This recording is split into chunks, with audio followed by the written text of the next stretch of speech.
Hello my friends, welcome to TPC Science classes. In this session, I am going to discuss about syllabus of physics class 12th.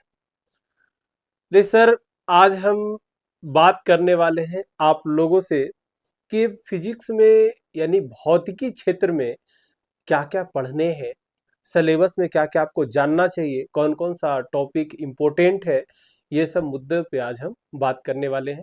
यानी कि पूरा का पूरा भौतिक विज्ञान का जो पाठ्यक्रम है, जो आपका सिलेबस है, उसका हम आज इंट्रोडक्शन विश्लेषण हम लोग करने वाले हैं।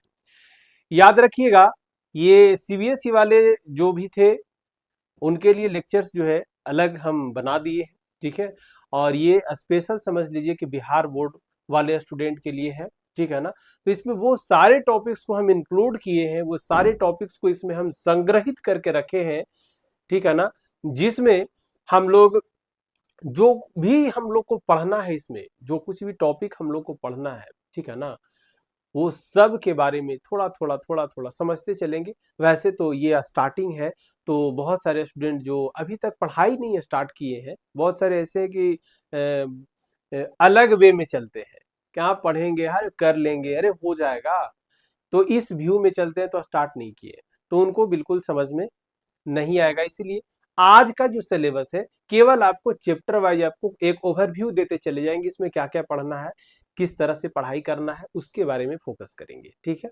और ये तो आपके कल से आपको जो मिलेगा लेक्चर, वो इसका टॉपिक के regarding numerical point of view से ले लीजिए, ऑब्जेक्टिव पॉइंट ऑफ व्यू से ले लीजिए, यानी कि आपका क्वेश्चन के जरिए थ्योरी को हम क्लियर करने का पूरा पूरा प्रयास करेंगे।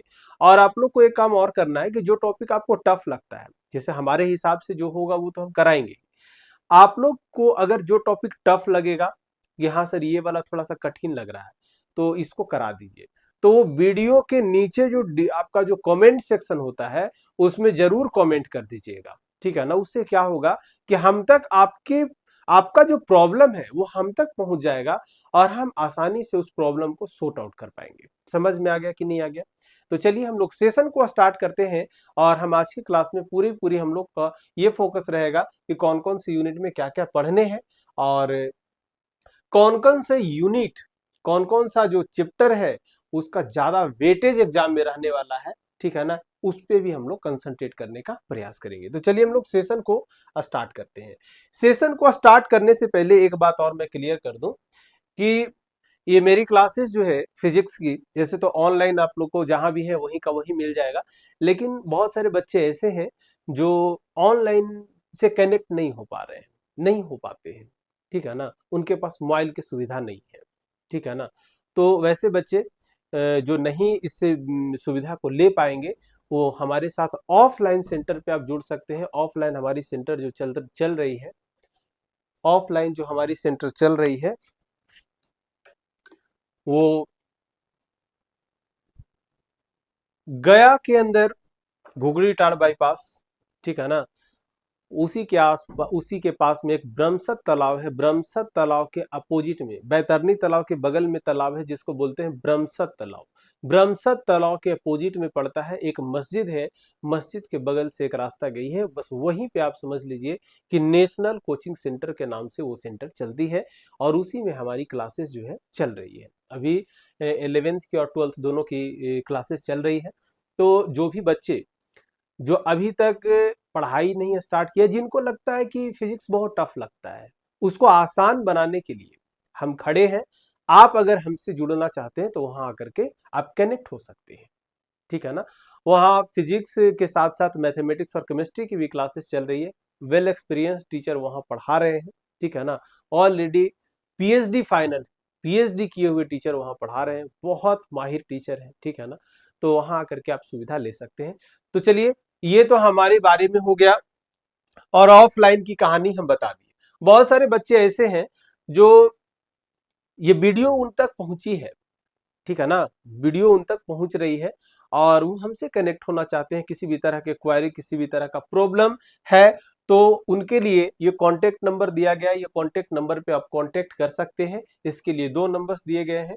एक नंबर हमारे पास ये है, ये, ठीक है ना, 72 94 96 39 71 वाला, और एक ये वाला है 74, ठीक है ना, 7479421435, ये एक नंबर है, और एक ये वाला है। दोनों नंबर पे, कोई भी नंबर पे आप कांटेक्ट करके आप यहाँ से इंफॉर्मेशन ले सकते हैं। किसी भी तरह का प्रॉब्लम है उसको दूर किया जाएगा हमारी तरफ से। चलिए, तो हम लोग सेशन को अब स्टार्ट करते हैं। ये तो हमारे तरफ से बात हो गई। ये हमारे पास रहा आपका चैप्टर वाइज जो है, सबका टॉपिक वाइज जो है अलग अलग पूरा डिटेल्ड में हम लोग यहाँ संग्रहित करके रखे हुए हैं। तो यहाँ पहला जो यूनिट है, यूनिट 1, इसको हम लोग बोलते हैं स्थिर वैद्युत की, ठीक है ना। मतलब इसमें हम लोग विद्युत के बारे में बात करेंगे, और विद्युत भी कैसा, बोला कि स्थिर, मतलब चार्ज जो होगा, आवेश जो होगा, वो रुका हुआ होगा, कहीं पे पड़ा हुआ होगा, ठीक है ना। तो स्थिर अवस्था में है, उसी के बारे में इसमें हम लोग, इस चैप्टर में हम लोग पढ़ेंगे, उसके बारे में जानकारी लेंगे। तो जानकारी तो लेंगे बाबू, लेकिन उससे पहले अगर हम बात कर ले, तो चार्ज के बारे में आपको जानना होगा कि चार्ज होता क्या है, चार्ज कैसे बनते हैं, ठीक है ना। चार्ज कहीं ऐसा तो नहीं कि चार्ज कहीं भी एग्जिस्ट कर रहा है, कहीं भी वो प्रेजेंट है, कहीं भी वो उपस्थित है। ऐसा है कि चार्ज बनाएंगे तभी बनेगा। चार्ज यहाँ पे है, हमारे आसपास में चार्ज एग्जिस्ट कर रहा है कि नहीं कर रहा है। तो पहले चार्ज के बारे में आपको जानना होगा, और तब आप आगे बढ़ेंगे इस चैप्टर में, आपको आगे समझ में आएंगे इस अध्याय में। चलिए, तो हमारे पास सबसे पहला विद्युत आवेश के बारे में आपको पढ़ना है, और दूसरा विद्युत आवेश से बनते हैं क्षेत्र, उसके बारे में पढ़ना है। तो विद्युत आवेश और क्षेत्र के रिगार्डिंग ये आपके पास टॉपिक यहाँ पे दिया हुआ है। बहुत सारा टॉपिक है। अब बहुत सारा का मतलब ये लोड पर, माइंड पे लोड नहीं ले लेना, ठीक है ना। ये सब एक एक टॉपिक है, और कुछ टाइम का ही है। अगर आप थोड़ा सा अगर मेहनत कर लेते हैं, हमारे साथ समन्वय आपका बन जाता है, कम्युनिकेशन अच्छा हो जाता है, ठीक है ना, तो आराम से ये सारे टॉपिक को खत्म किया जा सकता है, ठीक है ना। तो इसमें विद्युत आवेश और आवेश को कैसे बनाए जाते हैं, उसके रिगार्डिंग यहां से यहां तक आपका ये 4 टॉपिक दिया है। और इसके बाद विद्युत क्षेत्र से रिलेटेड जो है वो आपका ये टॉपिक दिया हुआ है। विद्युत क्षेत्र में क्या क्या पढ़ना है, विद्युत क्षेत्र में बल लगता है, किसी दूसरे चार्ज पे बल लगता है, तो उस बल को कैसे हम लोग निकालते हैं, उसका अमाउंट क्या होगा, उसका फॉर्मूला क्या होगा, ये सारी बातें इस चैप्टर में हम लोग करेंगे। आगे हम लोग बढ़ते हैं। नेक्स्ट जो हमारे पास है यूनिट 1 के अंदर, ये तो वही वाला स्लाइड है बाबू, रुक जाओ, चैप्टर 2 पे आ जाओ। हाँ, इसको हटा ही देते हैं। चैप्टर 2, चैप्टर 2 देखिए जरा ध्यान से। चैप्टर 2 जो हम लोग का है वो है स्थिर वैद्युत विभव और धारिता, जिसको इंग्लिश बोलते हैं इलेक्ट्रोस्टैटिक पोटेंशियल एंड कैपेसिटेंस। समझ में आ गया। तो स्थिर वैद्युत विभव क्या होता है, विभवांतर क्या होता है। आप लोग क्लास 10 में विभव और विभवांतर, विभव के बारे में तो ज्यादातर डिस्कशन टीचर क्लास 10 में उतना नहीं करते हैं, लेकिन करना चाहिए वहां पर भी, ठीक है ना। बहुत सारे टीचर नहीं करते हैं, हम सारी टीचर की बात नहीं कर रहे हैं, ठीक है ना। और धारिता क्या है, मतलब कि कैपेसिटेंस क्या है। कैपेसिटर जो होता है ना, कंडेंसर, घर में पंखा खराब हो जाता है, पंखा में जो लगल रहता है बाबू, कुछ ही रहता है, कंडेंसर उसको बोलते हैं। पंखा अगर स्पीड नहीं चल रहा है, कम एकदम आराम से मरल मरल नहीं चल रहा है, डोल रहा है, तो बोलता है टेक्नीशियन से कोई दिखाओगे ना, तो बोलेगा कि ऐसे चल रहा है, क्या करें। बोला कि कुछ नहीं, कैपेसिटर लगा दीजिए, स्पीड बढ़ जाएगा। तो कैपेसिटर जैसे ही लगाओगे तो अपने आप तेज हो जाएगा। समझ में आ गया कि नहीं। तो उसके पास चार्ज को, आवेश को संग्रहित करने के लिए एक कैपेसिटी होती है, ठीक है ना, एक क्षमता उसका उसके अंदर होता है, उसको बोलते हैं धारिता। यहाँ पे हम बोल सकते हैं धारिता, कैपेसिटेंस। तो वो धारिता के बारे में आपको पढ़ना है कि कैसे चार्ज को स्टोर करता है, आवेश को अपने अंदर क्या करता है, धारण करता है। समझ में आ गया कि नहीं आ गया। तो उसके बारे में आपको पढ़ना है। तो स्थिर वैद्युत विभव में हम जो पढ़ेंगे वो आप समझ लीजिए कि यहां से यहां तक का जो टॉपिक है ना, वो यहां तक है। और इसके बाद जो दिया है, यहां के बाद जो टॉपिक नीचे तक का जो बनाया है, यही है आपका धारिता के अंदर जो पढ़ना है वो टॉपिक है। समझ आ गया? देखो अलग अलग करके हम ये भी बता दे रहे हैं कि इसके अंदर कितना टॉपिक है और इसके अंदर कितना टॉपिक है। तो मिला दिया तो पहाड़ जैसा लग रहा होगा, लेकिन जब यहाँ देखोगे तो आपको समझ में आ जाएगा कि कुछ गिने चुने टॉपिक जो है इससे रिगार्डिंग है और कुछ गिने चुने टॉपिक जो है ये धारिता के रिगार्डिंग। समझ में आ गया? तो यहाँ पे बहुत सारे टॉपिक है जिसके बारे में हम बात करेंगे धीरे धीरे आगे आने वाले सेशन में। ये दूसरा चैप्टर हो गया, मतलब एक यूनिट के अंदर 2 चैप्टर दिया है। आगे बढ़ो, अब हम लोग ये जो है ना यूनिट 2 कर लो, इसको यूनिट 2 कर लो। ये भी यूनिट 2 है बाबू। करंट इलेक्ट्रिसिटी, पहला इलेक्ट्रोस्टेट था, ठीक है ना, जिसको स्थिर स्थिर वैद्युतिकी हम लोग बोल दिए, ठीक है ना। तो यहाँ पे जो है यूनिट 2 है जिसको विद्युत धारा बोल रहे हैं। इस यूनिट का नाम है विद्युत धारा, और विद्युत धारा में हम लोग को बहुत सारे टॉपिक्स हम लोग को पढ़ने हैं, जिसमें विद्युत धारा में आप लोग को विद्युत धारा के बारे में आपको जानना है। दूसरा आपको जानना है कि किसी भी चालक के अंदर इलेक्ट्रॉन फ्लो करता है, इलेक्ट्रॉन मूव करता है, तो वो कैसे करता है, मूवमेंट कैसे होगा उसका। समझ में आ रहा है? अगर वो मूव कर रहा है, ध्यान रहे, अगर वो मूव कर रहा है तो किस तरह से मूव करेगा, क्या उसका जो गति होगा, क्या वो गति सरल रेखा में करेगा, एक रेखीय में करेगा, क्या ऐसा होगा? नहीं बाबू। क्या कैसे करेगा? तो उसके अंदर जो है वो बहुत तरह का बदलाव आता है, ठीक है ना। ये डायरेक्टली मूव नहीं करता। जैसे आप अपने घर में है, तो घर में है तो क्या करते हैं, घर में पड़े हुए हैं या घर में भी मूवमेंट होता है। वैसे ही इलेक्ट्रॉन भी जहां जहां पड़ा रहता है वहां पर भी मूव करते रहता है, लेकिन जब उसको विभवांतर देते हैं ना, पोटेंशियल डिफरेंस से जब उसको कनेक्ट करते हैं, जोड़ देते हैं, तब इलेक्ट्रॉन जो है आगे की ओर बढ़ता है। तो उसका पाथ कुछ और होता है, अलग होता है। तो उसी के रिगार्डिंग जब वो गति करता है तो उसका जो वेग होता है, उस वेग को बोलते हैं ड्रिफ्ट वेग, ठीक है ना। हाँ, ड्रिफ्ट वेलोसिटी हम लोग बोल सकते हैं। दूसरा हम लोग पढ़ेंगे गतिशीलता। क्या पढ़ेंगे? गतिशीलता। इसको इंग्लिश में बोलते हैं मोबिलिटी। जो स्टूडेंट इंग्लिश में कंफर्टेबल है, इंग्लिश वाला लेक्चर भी हम बना दिए हैं अलग से इंट्रोडक्शन का, और जो हिंदी में कंफर्टेबल है वो हिंदी वाले से आपको समझ में आ जाएगा। फिर जब इतना कुछ जान जाओगे तो ओम का नियम आपको पढ़ना है, ठीक है ना। उसके बाद प्रतिरोध के बारे में पढ़ोगे, प्रतिरोधकता के बारे में पढ़ोगे, मतलब रेसिस्टेंस और रेसिस्टिविटी के बारे में बात करेंगे। इसके बाद रेसिस्टेंस का जो आपका जो संयोजन होता है, मतलब कि समांतर क्रम और आपका सीरीज, आप ले लो, सीरीज पैरेलल की बात करें, यानी कि श्रेणी क्रम और समांतर क्रम दोनों आप ले सकते हो, उसके बारे में जानोगे। फिर प्रतिरोध जो है तापमान पे भी निर्भर करता है, मतलब कौन कौन से फैक्टर्स पे डिपेंड करता है, वो सब के बारे में हम यहाँ पढ़ेंगे। फिर इसके बाद बड़ा बड़ा जो आपके घर में जो सर्किट जो दिख रहा है वो नॉर्मल नॉर्मल सा सर्किट है बाबू, लेकिन वहीं पे अगर बड़ा बड़ा सर्किट की बात करें, है ना, तो उस सर्किट को सोल्व करने के लिए, जैसे घर में इतना सारा बल्ब लगा हुआ है, फिर फैन लगा हुआ होगा, एसी कूलर सब लगा हुआ है, किस तरह से कनेक्शन है, हीटर लगा हुआ किस तरह से कनेक्शन है, वॉशिंग मशीन है किस तरह से कनेक्शन है, उस सर्किट का अगर टोटल रेसिस्टेंस आपसे पूछेगा तो बता दोगे। अगर उसमें एनर्जी जो खपत हुआ है पर्टिकुलर, अगर पूछ दे एसी लगा उसमें कितना एनर्जी आप यूज कर रहे हो, कितना एनर्जी वहां पे लॉस हो रहा है, समझ में आ रहा है कि नहीं आ रहा है? हाँ, तो उसकी एनर्जी को निकालने के लिए हम लोग को सर्किट को सोल्व करना पड़ेगा, ठीक है ना। विद्युत परिपथ जिसको बोलते हैं, ठीक है। और विद्युत परिपथ को जब हम लोग सोल्व करते हैं, सोल्व करने का 2 मेथड, जिसको बोलते हैं क्रिचॉफ्स लॉ, क्रिचॉफ्स के नियम के हिसाब से उसको सोल्व करते हैं।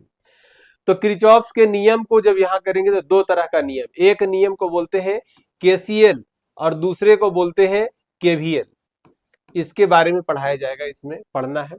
अब इतना कुछ होने के बाद अब जो है इसके रिगार्डिंग कुछ डिवाइसेस है, ये पार्ट ए था, पार्ट बी में हम डिवाइस के बारे में बात करेंगे, ठीक है ना।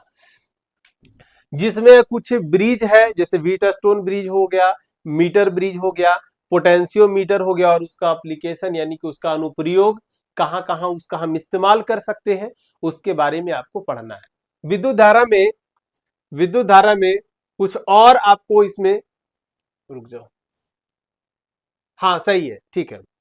अब इसके बाद हमारा जो है यूनिट तीसरा जो है magnetic effect of electric current and magnetism, हम इसको बोल सकते हैं, यानी कि गतिमान आवेश और चुंबकत्व। देखिए बाबू, जब आवेश जब गति करता है ना, जब मूव करता है, जब आवेश जब गति करेगा तो अपने चारों तरफ क्या बनाता है, एक फील्ड बनाता है, एक क्षेत्र बनाता है। और वो क्षेत्र को जब कंपेयर किया गया ये चुंबकीय क्षेत्र से, तो दोनों लगा कि हाँ दोनों आपस में लगता है कि एक जैसा ही है। समझ में आ गया? तो यहां से एक बात क्लियर हुई कि अगर कोई भी आवेश मूव कर रहा है, कोई भी चार्ज अगर मूव कर रहा है, ठीक है ना, गति कर रहा है, तो अपने चारों तरफ एक क्षेत्र बनाता है, उस क्षेत्र को बोलते हैं क्या, चुंबकीय क्षेत्र। तो गति कर रहा है तो उसके द्वारा चुंबकीय क्षेत्र बनेगा, तो चुंबकीय क्षेत्र के बारे में पढ़ेंगे। समझ में आ गया? कोई भी एक चालक से अगर करंट पास कर रहा है, तो करंट पास कर रहा है तो चार्ज भी पास कर रहा होगा, और चार्ज पास करेगा तो उसके चारों तरफ एक क्षेत्र फिर से बनेगा ना जी। तो उस क्षेत्र का अमाउंट क्या होगा, उस अमाउंट को निकालने के लिए हम लोग बायोट सेवर्ट लॉ का हम लोग स्टडी करेंगे, बायोट सेवर्ट लॉ के बारे में पढ़ेंगे। फिर हम लोग पढ़ेंगे एम्पियर परिपथ नियम, यानी एम्पियर सर्किटल लॉ इसको बोल सकते हैं इंग्लिश में, ठीक है ना। तो एम्पियर परिपथ का नियम हम लोग पढ़ेंगे, इसके द्वारा भी मैग्नेटिक फील्ड हम लोग निकालते हैं, बड़े बड़े, ठीक है ना, बड़ा साइज का कोई भी ऑब्जेक्ट है, बड़ा साइज का कोई भी वस्तु है जिससे करंट पास कर रहा है, करंट पास करेगा तभी बनेगा। तो अगर करंट पास कर रहा है तो मैग्नेटिक फील्ड कितना बनेगा, तो मैग्नेटिक फील्ड निकालने का यहां से दो विधि है। पहला इस नियम से, बायोट सेवर्ट लॉ से निकाल सकते हो, और दूसरा एम्पियर परिपथ नियम, एम्पियर परिपथ नियम से आप निकाल सकते हो। समझ में आ गया कि नहीं आ गया? इसके बाद अगर हम बात करें कि चुंबकीय क्षेत्र में आवेशित कण की गति, कोई भी चुंबकीय क्षेत्र में आवेश गति कर रहा है तो उस पर बल लगता है, ठीक है ना, तो उस बल के बारे में हम लोग यहाँ पढ़ेंगे। फिर आगे हम लोग पढ़ेंगे साइक्लोट्रॉन के बारे में पढ़ेंगे, धारावाहक चालक पर बल कितना लगेगा, मतलब दो गो हम ऐसा वायर, ऐसा हम तार को रखते हैं, दोनों से करंट जा रहा है, दोनों से करंट फ्लो कर रहा है, तो करंट जा रहा है ना, तो ई भी मैग्नेटिक फील्ड बनाएगा, ई भी मैग्नेटिक फील्ड बनाएगा, ई भी मैग्नेटिक फील्ड बनाएगा और ये भी मैग्नेटिक फील्ड बनाएगा। दोनों मैग्नेटिक फील्ड का टक्कर होगा कि नहीं होगा? हाँ सर। अब दोनों का टक्कर होगा तो बल लगेगा एक दूसरे पर, तो इसी बल के बारे में इसमें हम लोग जानकारी लेंगे। फिर आप धारा लूप पर आघूर्ण के बारे में बात करेंगे, मैग्नेटिक, ठीक, मैग्नेटिक डायपोल मोमेंट। फिर अगर यहां हम बात कर लें चल कुंडली गैल्वेनोमीटर, मतलब इसमें गैल्वेनोमीटर के बारे में आपको जानना है, वोल्ट मीटर के बारे में जानना है, ठीक है ना, अमीटर के बारे में जानना है जो करंट को मापता है। वोल्ट मीटर किसको मापता है, कमेंट सेक्शन में जरूर बताइएगा, वोल्ट मीटर किसको मापता है और अमीटर किसको मापता है और ओम मीटर किसको मापता है। ये तीनों के बारे में कमेंट सेक्शन में जरा, जो भी देख रहे हैं जरा वो कमेंट सेक्शन में जरा कमेंट करके जवाब दीजिएगा इसका। इसके बाद तीसरे यूनिट का चौथा चैप्टर है, कहता है चुंबकत्व तथा पदार्थ, इसको बोलते हैं मूविंग चार्जेज एंड मैग्नेटिज्म। इसमें भी कुछ आपको दिया हुआ है टॉपिक, जैसे आप चुंबक के बारे में ले लो, चुंबक कौन से मटेरियल से बनता है, कौन से पदार्थ से बनाया जाता है, उसको कितना तरह का वो चुंबकीय पदार्थ कितना तरह का होता है उसके बारे में आपको पढ़ाया जाएगा।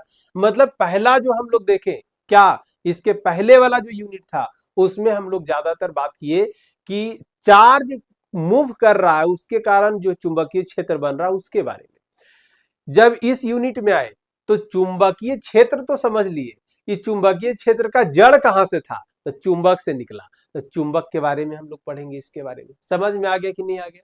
हाँ, तो यही कुछ है आपका। और गैल्वेनोमीटर हो गया, वोल्ट मीटर हो गया, मीटर हो गया, इसके बारे में भी हम लोग जानकारी लेंगे। आगे बढ़ते हैं। अब ये जो है मैग्नेटिज्म एंड मैटर, इसी में कुछ और आपका, जैसे आप सोलेनोइड ले लो, सोलेनोइड जो है ये बार मैग्नेट के जैसा काम करता है, उसी के जैसा बिहेव करता है, एक्ट करता है, तो उसके बारे में हम लोग पढ़ेंगे। पृथ्वी अपने आप में एक मैग्नेट है बाबू, बहुत बड़ा मैग्नेट है, इसके पास मैग्नेटिक फील्ड बहुत ज्यादा है, ठीक है ना, इसके बारे में भी आपको जानना है। तो ये आपका यूनिट था, यूनिट नंबर 3, और इसी में आपको 5वां चैप्टर हो गया। अब आगे बढ़ते हैं, ये उसी के बारे में, मटेरियल के बारे में बता चुके हैं। चौथा यूनिट, इकाई 4 या अध्याय 4 बोल सकते हैं इसको, इसमें चैप्टर नंबर 6 आ गया। देखिए सारे चैप्टर को एक सिस्टमेटिक ऑर्डर में हम अरेंज कर दिए। इसमें आपको इलेक्ट्रोमैग्नेटिक इंडक्शन के बारे में आपको पढ़ाया जाएगा, विद्युत चुंबकीय प्रेरण के बारे में आप लोग पढ़ोगे, ठीक है ना। विद्युत चुंबकीय प्रेरण क्या होता है, तो इसी के बारे में ज्यादातर हम बात करेंगे, जिसमें इलेक्ट्रोमैग्नेटिक इंडक्शन या कि लिखा हुआ विद्युत चुंबकीय प्रेरण। इसके बाद फराडे लॉ यानी कि फराडे का नियम आपको पढ़ना है। इसके बाद प्रेरित ईएमएफ यानी इंड्यूस्ड ईएमएफ एंड करंट, इसके बारे में पढ़ोगे। इसके बाद आपको लेंज का नियम पढ़ना है, ठीक है ना। भंवर धाराएं जिसको हम एडी करंट बोलते हैं, एडी करंट आपको जानना है। फिर self induction and mutual induction के बारे में आपको जानकारी लेना है। यहां से जो क्लासेस आपको जो आगे प्रोवाइड की जाएगी, एक बात ध्यान रखिएगा, ये बाइलैंग्वेज होगा, जो भी देंगे बाइलैंग्वेज देंगे, इंग्लिश और हिंदी दोनों में मिक्स करके देंगे। समझ में आ गया कि नहीं आ गया? तो लेक्चर तो वैसे भी आपको समझ में आने वाला है, ठीक है ना। आगे बढ़ते हैं। छठा के बाद अगर 7वां यूनिट में आ जाओ तो अल्टरनेटिंग करंट है, मतलब एसी बोल सकते हैं, प्रत्यावर्ती धारा। प्रत्यावर्ती जो घर में आ रहा है ना, जितना आसान आपको देखने में लगता है ना, उतना आसान नहीं है बाबू। उसके अंदर बहुत सारा हलचल होता है, बहुत सारा होता है। तो उसके बारे में हम लोग को पूरा डिटेल्स में हमको जानना है। समझ में आ गया कि नहीं आ गया इस सेक्शन में? तो प्रत्यावर्ती धारा के बारे में पूरा पूरा आपको इसमें पढ़ाया जाएगा। विशेष अगर टॉपिक को अगर हम मार्क कर दे तो नहीं समझ में आएगा, पीछे तो समझ में आ रहा होगा, ये नहीं समझ में आएगा, ठीक है ना। जो पढ़ लिए उनके लिए तो कहानी खत्म हो गया, लेकिन जो नहीं पढ़े उनके लिए बता रहे, नहीं समझ में आएगा। टॉपिक स्टार्ट करेंगे वहां से बिल्कुल आपको समझ में आ जाएगा। आगे बढ़ते हैं। इसके बाद चैप्टर 8 में आपको पढ़ना है विद्युत चुंबकीय तरंगे के बारे में, तरंग के बारे में आपको पढ़ना है, ठीक है ना। डिस्प्लेसमेंट करंट जिसको बोलते हैं, विस्थापन धारा का मूल विचार, मूल बिंदु पे हम लोग डिस्कशन करेंगे। कितना तरह का होता है, तो रेडियो तरंग हो गया, सूक्ष्म तरंगे हो गया, माइक्रोवेव जिसको बोलते हैं, अवरक्त या इंफ्रारेड बोल सकते हैं, दृश्य प्रकाश बोल सकते हैं, पाराबैंगनी, ultra violet, X ray, gamma rays, किरणें, ये जितना भी है सबके बारे में आपको पढ़ना है। आपका प्रकृति जो वेव होता है ना, वेव लिखे है ना, जिसको तरंग बोल रहे हैं, इसका दो नेचर होता है तरंग का, एक होता है ट्रांसवर्स और दूसरा होता है लॉन्गिट्यूडनल, ठीक है ना। जिसमें आप लोग को यहाँ जो पढ़ना है वो अनुप्रस्थ पढ़ना है, केवल अनुप्रस्थ, ठीक है ना, केवल अनुप्रस्थ तरंगे, अनुदैर्घ्य नहीं पढ़ना है। लॉन्गिट्यूडनल मतलब अनुदैर्घ्य होता है। समझ में आ गया कि नहीं आ गया? तो ये आपको पूरा का पूरा यहाँ पढ़ाया जाएगा। आगे बढ़ते हैं। चैप्टर नंबर 8 के बाद चैप्टर नंबर 9 पे अगर आते हैं तो ये ऑप्टिक्स यहाँ से स्टार्ट होता है। यही हाई वेटेज वाला जो है, हाई मार्क्स वेटेज वाला ये तो आपका चैप्टर है। इसमें कम से कम 14 नंबर का यहाँ से खाली जो है ऑप्टिक्स से खाली क्वेश्चन बनता है बाबू, ठीक है ना। प्रकाशिकी को भी दो अलग अलग चैप्टर्स में बांटा है। पहला जो प्रकाशिकी वो किरण प्रकाशिकी है, ठीक है ना। किरण प्रकाशिकी एवं प्रकाशिकी तंत्र के बारे में आपको पढ़ना है, मतलब रे ऑप्टिक्स के बारे में आपको जानना है। और रे ऑप्टिक्स के से रिलेटेड कुछ इंस्ट्रूमेंट है, जैसे लेंस हो गया, मिरर हो गया, माइक्रोस्कोप हो गया, टेलीस्कोप हो गया, इस सब के बारे में आपको जानना होगा। तो ये सब पढ़ करके आए हैं 10 में, इसलिए कंफर्टेबल इससे रहिएगा। प्रकाश का परावर्तन ले लीजिए, आपका गोलीय दर्पण हो गया जिसको स्फेरिकल मिरर बोलते हैं, मिरर फॉर्मूला हो गया, अपवर्तन हो गया, प्रकाश का अपवर्तन, पूर्ण आंतरिक प्रवर्तन, ये नहीं पढ़े होंगे, ठीक है ना। इसके बारे में थोड़ा बहुत बताया गया होगा, ज्यादा नहीं बताया गया होगा। बहुत इंटरेस्टिंग है, अगर आप पढ़ोगे तो बहुत मजा आएगा। इसी का एक और अनुप्रयोग है जहां हम करते हैं टोटल इंटरनल रिफ्लेक्शन, पूर्ण आंतरिक प्रवर्तन का। वो क्या है? प्रकाश की तंतु, जिसको ऑप्टिकल फाइबर के नाम से जानते हैं। समझ में आ गया कि नहीं आ गया? ऑप्टिकल फाइबर, ठीक है, बहुत सारे सिग्नल को एक जगह से दूसरा जगह अगर भेजना रहता है ना, जैसे हम बोल रहे हैं, माइक उसको बदल रहा है, इलेक्ट्रिकल में बदलने के बाद लाइट में बदलेगा उसको। कितना तेलाखीर है सोचो, लाइट में बदलने के बाद भेज देगा किससे? ऑप्टिकल फाइबर से। ऑप्टिकल फाइबर से जब पास करेगा तो अंदर में पूर्ण आंतरिक परावर्तन होते होते होते होते एक जगह से दूसरा जगह तक कम एनर्जी का लॉस करते हुए आराम से पहुंच जाएगा। समझ में आया कि नहीं आया? हाँ, तो इसके बारे में आपको जानना है। फिर यहां से रिफ्रैक्शन आपको पढ़ना है, गोलीय दर्पण से आपको पढ़ना है, यानी कि सॉरी, गोलीय दर्पण तो हो गया ना, यहाँ गोलीय लेंस, ठीक है ना। हाँ, तो ये लेंस के बारे में पढ़ेंगे। थिन लेंस फॉर्मूला, यानी कि हम बोल सकते हैं ये लेंस का जो आप फॉर्मूला पढ़े थे ना, हाँ, तो आप पढ़ोगे। मिरर का फॉर्मूला वहां पढ़ोगे। तो इस तरह से आपको जितना भी पढ़ाया गया उसमें बहुत सारा टॉपिक आपको क्लास 10 में आप पढ़ के आए हैं, लेकिन यहाँ पे जो आपको पढ़ाया जाएगा वो टोटली पढ़ाया जाएगा और डिटेल्स में पढ़ाया जाएगा। यही तो बात है, +2 का यही बात है बाबू। यहाँ जो है गहराई से आपको अध्ययन करना है। इसके बाद आगे बढ़ते हैं। इसमें और कुछ टॉपिक जो है, इसमें ये सब नहीं पढ़े हैं आप पहले। प्रिज्म वाला पढ़ा है, प्रिज्म वाला पढ़ा है, लेकिन इसके अलावे जो है आपको यहाँ पढ़ाया जाएगा। जो नहीं पढ़े वो सब यहाँ क्लियर हो जाएगा। जैसे आपका देख लीजिए सूक्ष्मदर्शी, माइक्रोस्कोप की बात कर रहे हैं, और ये हो गया खगोलीय दूरदर्शी, मतलब टेलीस्कोप हो गया। समझ में आ गया कि नहीं आ गया? तो इसके बारे में आप यहाँ पढ़ोगे। इसके बाद अब आ गया तरंग प्रकाशिकी, मतलब वेव ऑप्टिक्स। इसका 2 सेक्शन बताए थे। एक सेक्शन बताए क्या, एक सेक्शन बताए कि रे ऑप्टिक्स है, ठीक है ना, और दूसरा वेव ऑप्टिक्स। तो ये दूसरा वाला सेक्शन है। तो वेव ऑप्टिक्स बिल्कुल इससे आप अनभिज्ञ हैं, आपको कुछ नहीं मालूम है, लेकिन समझ लो कि ये जो आप पहले पढ़े हैं ना किरण प्रकाशिकी, किरण प्रकाशिकी के तरह ही है ये, ठीक है ना। लेकिन यहाँ पर जो हम लोग पढ़ेंगे इसके बारे में, वो पार्टिकल नेचर के बारे में पढ़ेंगे। वहां पर हम वेव नेचर देख रहे थे, यहाँ पार्टिकल नेचर देखेंगे। मतलब हम लाइट को बना देंगे कि क्या है, कण है, क्या है, कण है। तो कण है तो कण जो टकराइवे करेगा, तो कण जैसे टक्कर हो करके जाएगा एक जगह से दूसरे जगह, पूरा कहानी आपको समझ में आएगा कि आखिर हो क्या रहा है, कैसे रिफ्लेक्शन होता है, कैसे अपवर्तन होता है, कैसे परावर्तन होता है। अगर अपवर्तन हो रहा तो अपवर्तन में कैसे रास्ता से वो नॉर्मल की तरफ आता है, अभिलंब की तरफ आता है, अभिलंब से दूर जाता है, कैसे होता है, वो पूरा कहानी यहाँ इसमें आपको समझ में आएगा, पूरा फील करोगे। तो ये कहानी है।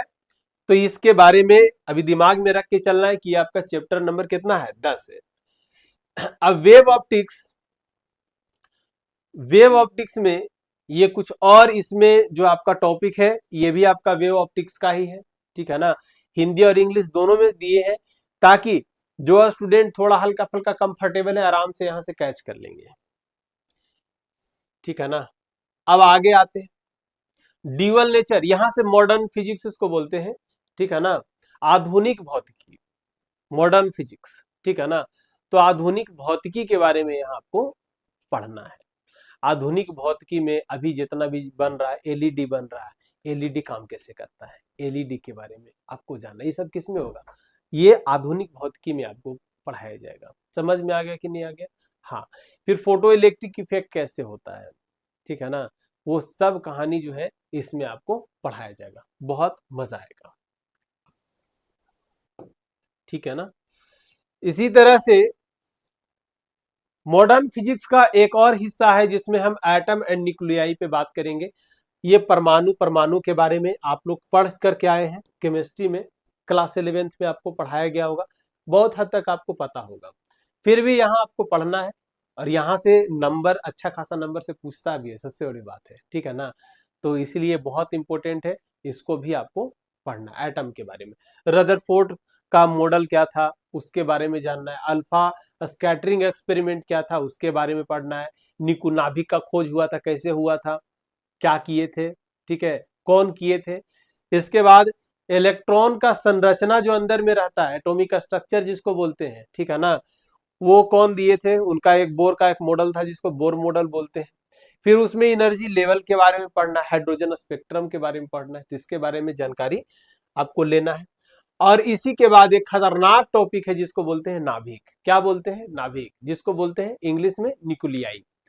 तो न्यूक्लियाई में आपको जानना है, समझ लो, केवल मोटा मोटी इतने समझ लो कि नाभिक कहता है कि एटम के सेंटर में, केंद्र में होता है। चलिए, तो बोला कि वो तो बौधा है, वो तो बैठा हुआ रहता है, क्या रोल है? आज तक इसके बारे में ज्यादा कुछ नहीं पढ़े हैं, थोड़ा बहुत पढ़े हैं, लेकिन फिजिक्स में पूरा ओपन कर देगा। हाइड्रोजन बम, ठीक है ना, हाँ, परमाणु बम जो बनता है वो सब इसी से बनता है बाबू, ठीक है ना। बहुत खतरनाक है, ये चैप्टर पढ़ोगे ना तो फील आ जाएगा कि आखिर जो आपका हाइड्रोजन बम रहता है वो ज्यादा खतरनाक है। कैसे कैसे उसमें रिएक्शंस होते हैं, चेन रिएक्शंस कैसे कैसे होते हैं, उसको कंट्रोल कैसे किया जा सकता है, ऐसा तो नहीं कि अनकंट्रोल्ड हो गया था, अनकंट्रोल्ड, कंट्रोल भी किया जाता है। कैसे कंट्रोल होगा? बाहर में कंट्रोल नहीं होगा, लेबोरेटरी में उसको कंट्रोल हम कर सकते हैं। तो इसके बारे में, और इससे बहुत सारे जो है रेडियो एक्टिव एलिमेंट से जो निकलते हैं ना, रेज जो निकलते हैं, अल्फा बीटा गामा, ये बहुत सब खतरनाक खतरनाक है बाबू। तो इस सब के बारे में भी आपको जानकारी लेना है। समझ में आ गया कि नहीं आ गया? तो नाभिक के बारे में आपको पढ़ना, नाभिकीय विखंडन, नाभिकीय संलयन, और हाइड्रोजन बम किस पे काम करता है और परमाणु बम किस पे काम करता है, सबके बारे में। मॉडर्न फिजिक्स का एक और हिस्सा है जिसको बोलते हैं इलेक्ट्रॉनिक युक्तियां, इलेक्ट्रॉनिक डिवाइसेस, जिसमें सेमीकंडक्टर के बारे में पढ़ेंगे। चालक के बारे में करंट इलेक्ट्रिसिटी में आपको बता दिए। यहाँ पे आपको पढ़ना है क्या? यहाँ पे सेमीकंडक्टर के बारे में पढ़ना, अर्धचालक के बारे में पढ़ना है। अर्धचालक क्या होता है, अर्धचालक कितना प्रकार के होता है, अर्धचालक से कौन कौन तरह के जो है युक्तियां, डिवाइसेस बनाए जाते हैं। समझ में आया कि नहीं आया? तो उसके बारे में पढ़ना है। और डिवाइस में आ गया आपका जेनर डायोड, डायोड वगैरह जो आएगा सब जो है किस में आएगा, वो सब इसी में आ जाएगा, सेमीकंडक्टर से ही बनता है। लास्ट में एक टॉपिक लास्ट में दिया, number system and logic gate. ये डिजिटल वाला सेक्शन है, डिजिटल इलेक्ट्रॉनिक्स का थोड़ा सा पार्ट दिया है। और एक और पार्ट जोड़ा है इसमें, बिहार बोर्ड वाले में एक और पार्ट जोड़ा है। इस पार्ट को हम लोग बोलते क्या है, इस पार्ट को हम लोग बोलते हैं कम्युनिकेशन सिस्टम, यानी संचार व्यवस्था। तो संचार व्यवस्था में आप लोग को जो जानना है कि यहां से हम जो कुछ भी बातें बोल रहे हैं आप तक पहुंच रही है। जैसे कि आप वीडियो को टेलीकास्ट लाइव करते हो, अभी के समय में यूट्यूब पे लाइव हो जाता है, तो ये कैसे हो रहा है, व्यवस्था क्या है, क्या सिस्टम है, इसी को बोलते हैं कम्युनिकेशन सिस्टम, संचार व्यवस्था। समझ में आ गया कि नहीं आ गया? तो संचार व्यवस्था के बारे में जानना होगा, इसमें क्या क्या यूज होता है, क्या क्या इस्तेमाल करके हम इसको भेज सकते हैं, इसके बारे में आपको पढ़ना है। कितना तरह का ये कम्युनिकेशन जो सिस्टम है, कितना तरह का संचार व्यवस्था, कितना तरह का हो सकता है। जैसे आपको ये स्टेज पे खड़े हैं और बहुत सारा आदमी है, वहां कम्युनिकेट करना है, संचार करना है आपको, तो कैसे करोगे? माइक के थ्रू बोलोगे, वहां अलग हो गया। यहां पर से आपके पास जब हमारी आवाज पहुंचा पा रहे हैं तो ये सिस्टम कुछ अलग होगा, कितना तरह का होगा। दूर भेजने के लिए हम क्या करेंगे, एनर्जी लेवल को बढ़ाएंगे, उसको बोलते हैं मॉड्यूलेशन। कितना तरह का मॉड्यूलेशन हो सकता है, जिसमें नॉइज कम से कम हो, ठीक है ना, नॉइज का मतलब शोर होता है। जैसे हम और आप बात कर रहे हैं, बगल में बैठे हुए हम और आप बात कर रहे हैं, और एक बच्चा है जो बार बार परेशान कर रहा है, वो बीच में चिल्ला रहा है, तो ये चिल्ला रहा है, जो आवाज आ रहा है क्या, इसी को बोलते हैं शोर, इसी को बोलते हैं नॉइज। तो ये जब मिक्स होगा तो हमारा बात ना आपको समझ में आएगा, ना आपकी बात हमको समझ में आएगा, तो इसको बोलते हैं क्या है, इसको बोलते हैं शोर होना। समझ में आ गया? और इंग्लिश में क्या बोलते हैं इसको, नॉइज। तो इसके बारे में आपको जानना होगा, और कितना तरह का हम मॉड्यूलेशन हम लोग की प्रक्रिया होती है, इसके बारे में भी हम लोग जानकारी लेंगे। तो ये पूरा का पूरा जो चैप्टर था उसके बारे में एक ओवरव्यू हम दे दिए। अब आज के सेशन में हम लोग ये भी देखेंगे कि इसका वेटेज क्या है सर। तब बाबू वेटेज देखो यही है, ठीक है ना, पहला यूनिट से कितना अंक, दूसरा यूनिट का कितना अंक, तीसरा यूनिट का कितना अंक। ये हल्का फल्का बीच बीच में कभी ऐसा होता है ना कि इसमें बदलाव होते रहता है, थोड़ा बहुत बदलाव जो इधर उधर, लेकिन सिलेबस के हिसाब से वो जो वेटेज जो दिया इसी के हिसाब से चलता है बोर्ड। समझ में आ गया कि नहीं आ गया? तो बस आपको दिमाग में रखना है कि इसमें जितना हाई वेटेज का जो है, जैसे आप ले लीजिए मॉडर्न फिजिक्स, जैसे ऑप्टिक्स, ये ले लो, 14 नंबर यहाँ हो गया, यहां से ड्यूअल नेचर से 4 नंबर, यहां से 6 और 4 10 नंबर, 10 10 और 5 15, 15 5 20, 20 2 22। देखो मॉडर्न फिजिक्स से अगर इतना कंप्लीट करते हो तो 22 नंबर तो यहां से आ जाएगा जी, और 14 नंबर यहां से अगर इसमें मिक्स कर दोगे तो कितना हो जाएगा, 4 और 2 6, है ना, और 2 और 1 3। देखो 36 नंबर तुम्हारा यहीं से कंप्लीट हो रहा है, ठीक है ना। और अगर इस सब पर ध्यान दे दिया, ये 8 नंबर युवा पर, 8 नंबर 8 नंबर 8 नंबर, बेड़ा पार तो ऐसी हो जाए। तो ऑर्डर इस तरह से लेकर के आपको चलना है, कहीं से भी पढ़ाई कर रहे हो आपको लेकर के चलना है, पहले सिलेबस, सिलेबस के हिसाब से क्वेश्चन, पीवाईक्यू बनता है कि नहीं बनता है, अगर नहीं बनता है तब तो दिक्कत है बाबू, आपको इस पे भी काम करना पड़ेगा। आपके पास अब ज्यादा समय नहीं बचा है, आधा समय आपका जो है वो समझिए चला गया। खैर कोई बात नहीं, यही आधा बचा हुआ समय में धमाका करना है, टेंशन नहीं लेना है। जो स्टूडेंट पढ़ रहे हैं अच्छी बात है, जो स्टूडेंट नहीं पढ़ रहे हैं वो कनेक्ट होकर के पढ़ने का पूरा पूरा प्रयास कीजिए। हम पूरा सपोर्ट करने का प्रयास करेंगे। तो जहां तक हमसे बन पड़ेगा पूरा सहयोग करेंगे, बशर्ते आपको एक काम करना है, ये जो ग्रुप बना हुआ है टीपीसी साइंस क्लासेस का, ये जो ग्रुप बना हुआ है उस ग्रुप में ऐड होने का जरूर प्रयास कीजिएगा। अगर ऐड नहीं हो पा रहे हैं तो ये नंबर जो आपको दिया हुआ है यहाँ 2 नंबर, ये दोनों नंबर पे आप कांटेक्ट करके आप पूरा पूरा जो है इसका फायदा ले सकते हैं। आप डायरेक्ट कम्युनिकेट करके वहां से आप क्या कर सकते हो, तो ग्रुप में ऐड हो सकते हो। जितना भी इंफॉर्मेशन होगा सारा ग्रुप में ही जाएगा बाबू। क्लियर हो गया कि नहीं हो गया? तो ये था हमारा सिलेबस इंट्रोडक्शन। कल से आपका नेक्स्ट डे, यानी नेक्स्ट डे से आपका टॉपिक वाइज जो है क्वेश्चन और कुछ कुछ थ्योरीज आपको मिलने स्टार्ट हो जाएंगे, ठीक है ना। तो इस चैनल से जरूर लिंक होकर के आप रहें, आपको बहुत फायदा मिलने वाला है, ठीक है ना। लास्ट तक हम हमेशा द पॉलिटेक्निक क्लासेस की ये रही है खासियत, और टीपीसी साइंस क्लासेस की भी यही खासियत रहेगी कि लास्ट टाइम तक आपके साथ हमेशा खड़ा ही मिलेगा वो। समझ में आ गया कि नहीं आ गया? तो द पॉलिटेक्निक क्लासेस का ही ऑफिशियल चैनल है और द पॉलिटेक्निक क्लासेस की टीम इस पे काम कर रही है, सबसे बड़ी बात है। तो बस इतना समझ लीजिए कि आपको कुछ सोचना कुछ समझना नहीं है, बस इससे लिंक होकर के पढ़ाई करना शुरू कर दीजिए। तो चलिए हम लोग इसी के साथ इस सेशन को हम यहीं पे अंत करते हैं, मिलते हैं नेक्स्ट डे। तब तक आप लोग अपना ध्यान रखेंगे और बने रहेंगे टीपीसी साइंस क्लासेस के साथ, ठीक है ना। This is the sub branch, sub official channel of the polytechnic classes. तो चलिए मिलते हैं नेक्स्ट डे, तब तक आप लोग अपना ध्यान रखेंगे। मेरे बारे में कुछ स्टूडेंट को संदेह होगा कि सर आपका नाम तो देखिए, हमेशा मेरा आदत है कि नाम में कुछ रखा नहीं है, काम में रखा है। काम देखिए और एंजॉय कीजिए। वैसे बोर्ड पे आपको मेरा नाम दिखाई दे ही रहा होगा। चलिए, तो इसी के साथ इस सेशन को यहीं पे अंत करते हैं, मिलते हैं नेक्स्ट डे।